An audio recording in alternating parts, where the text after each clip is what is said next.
I, 32F, am still trying to wrap my head around everything, but honestly, a weird sort of calm has settled in. My mother-in-law, Eleanor, 60SF, has never been my biggest fan.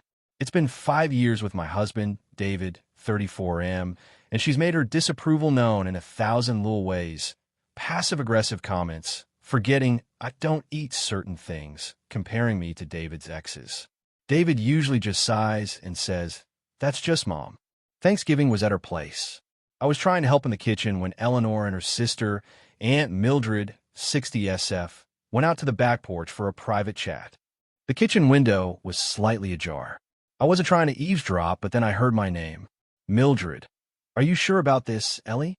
It seems a bit much." Eleanor. "She's ruining everything." David's not himself. This family was fine before her. A good strong dose in that weird cranberry stuff she insists on bringing, and she'll be too sick to cause trouble for a good while. Maybe she'll even rethink things. Mildred. "But what if someone else eats it? What if it's worse than you think?" Eleanor. "No one else touches her gluten-free nonsense. And it's just a special recipe from an old gardening friend. Guaranteed to clear you out. She'll think it's a stomach bug. Serves her right." My blood turned to ice. "Clear you out." I fumbled for my phone, hit record, and caught the last 30 seconds of them chuckling about how I'd probably blame her cooking. It wasn't a plan to unalive me. Not exactly, but to make me violently ill. My hands were shaking. I didn't confront them. I just acted normal. Avoided her cranberry dish, obviously. David noticed I was quiet, but I brushed it off. The recording has been sitting on my phone. Eleanor, meanwhile, has ramped up her usual complaints, telling David I'm divisive. Little does she know I've got receipts. I haven't told David about the recording yet. I needed to think. This is next level. She's pushing for a big family dinner next week to clear the air. Oh, we'll clear the air, all right. Update 1. Well, things came to a head last night at F.I.L. Arthur's and Eleanor's house. David's sister, Qley, 30F, was there too, clearly pre-briefed by Eleanor on my latest transgressions. The evening was tense. Eleanor was laying it on thick, sighs, pointed looks, comments about some people not understanding family loyalty. Qley chimed in, agreeing with her mom. David looked uncomfortable, but didn't say much, his usual way of handling Eleanor. Then came dessert, and Eleanor launched. "Eleanor, Sarah, dear, we need to talk. I feel like ever since you came into David's life, this family has been strained. It's all just falling apart." Her voice was rising. "And frankly, it's mostly your fault." This was it. Everyone looked at me. Me. "Eleanor, I accept your feelings. You're entitled to feel however you want." I kept my voice very calm. Eleanor looked momentarily stunned. "Qley, Mom's right, Sarah. You can be very difficult." Before it could escalate, I turned to David.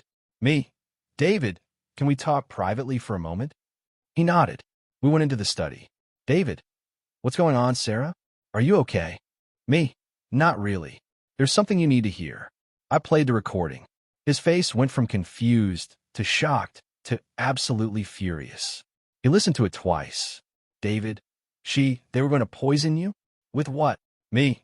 Something from her garden and my cranberry sauce. To make me severely sick."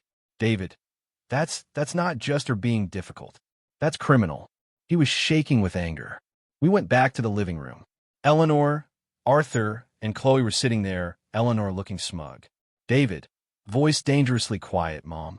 "What exactly is your special recipe for clearing someone out?" "Eleanor, what are you talking about, David?" She tried to look innocent. "David, the one you and Aunt Mildred were discussing on Thanksgiving? The one meant for Sarah's cranberry dish." Eleanor's face went pale. Qley and Arthur looked baffled. "Eleanor, I don't recall. We were just joking around." "Me? Really?" "Because it didn't sound like a joke, Eleanor."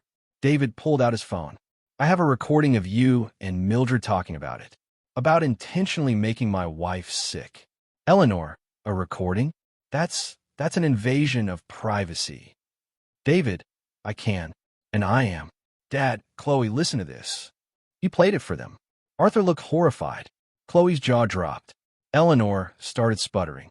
"It's not what it sounds like. She's twisting my words." "David, twisting your words? You talked about a good, strong dose. You said, serves her right. There's no twisting that, Mom. His voice was still controlled. I'm calling the police. Eleanor, the police? David, don't be ridiculous. Arthur, son, maybe we could just talk this through? David, talk what through, Dad? She plotted to harm my wife. He actually did it. He called them, explained the situation and the recording. 2 officers arrived about 30 minutes later. Eleanor was a mess, crying, then yelling, then playing the victim. Qley was trying to comfort her, now glaring at me. The police listened to David, listened to the recording, then took Eleanor and Arthur aside. They didn't arrest her then. They said it was a serious allegation and they'd investigate, but they gave her a stern warning about harassment and making threats. They took a copy of the recording. Eleanor was seething. Arthur looked broken. Qley was shouting at David about how he was destroying the family. David just told her she threatened my wife, Qley. That's not silly. We left. I'm still processing. David is furious and disgusted with his mother. The fallout is going to be massive. Update 2. It's been 3 weeks since David called the police. The smear campaign is in full swing. Eleanor, with Qley as her loyal parrot, is painting me as a manipulative which trying to tear their family apart over a harmless joke.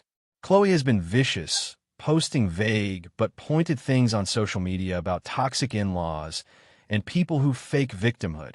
Some of David's extended family are buying it. Aunt Mildred, of course, is backing Eleanor 100%, claiming they were just fantasizing and that I'm a vindictive little liar. The first dirty trick came last week. An anonymous complaint to my HR alleging I was emotionally unstable and prone to fabricating stories. Thankfully, my boss knows me, and HR documented it, but told me not to worry unless something concrete emerged. It was clearly Eleanor or Qley trying to mess with my job. That crossed the line. David has been a rock, completely cutting contact with Eleanor and Qley. He's been clear. His mother threatened his wife. He has proof, and he won't stand for it. Arthur is trying to mediate, but David told him there's nothing to mediate until Eleanor takes full responsibility. After the work complaint, I consulted a lawyer.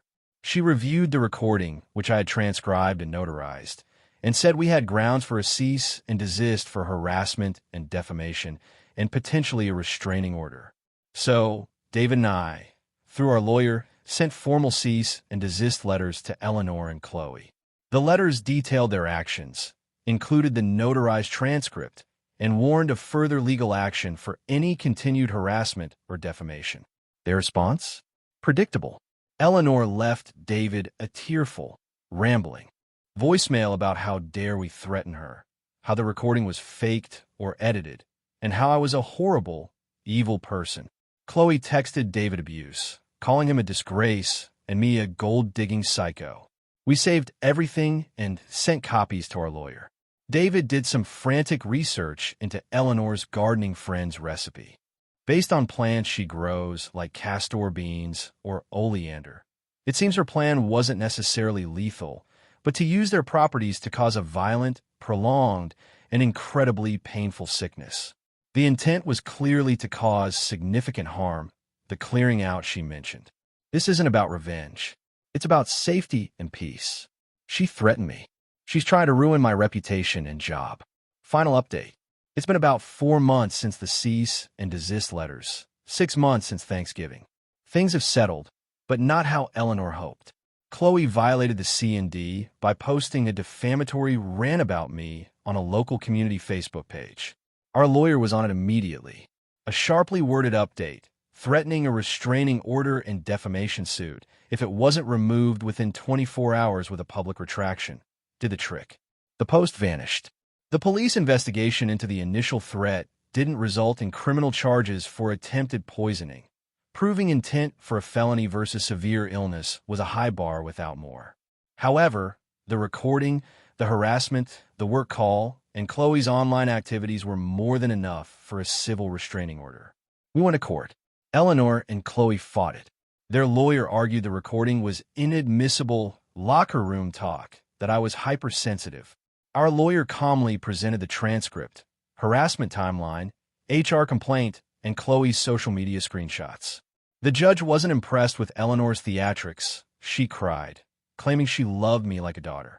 David testified coolly about his mother's actions. The judge listened to the recording. Result: a 2-year restraining order against Eleanor and Qley. They must stay 100 yards away from me, my home, and workplace. No contact. The judge noted Eleanor's lack of remorse and escalating behavior. The social fallout for them has been significant. Arthur, seeing the evidence and their lies in court, is reportedly strained with Eleanor. He's apologized profusely to us and sees us occasionally, quietly. Many relatives who initially sided with Eleanor changed their tune once the restraining order was public and David shared the recording details. Aunt Mildred is still Team Eleanor, but they're an isolated camp. Eleanor is apparently miserable. She's lost access to David and any future grandchildren. She can't attend family gatherings we're at. Her reputation is in tatters. Qley's relationship with David is non-existent. She still blames me. The chef's kiss moment was a family wedding a couple of months ago. We were there.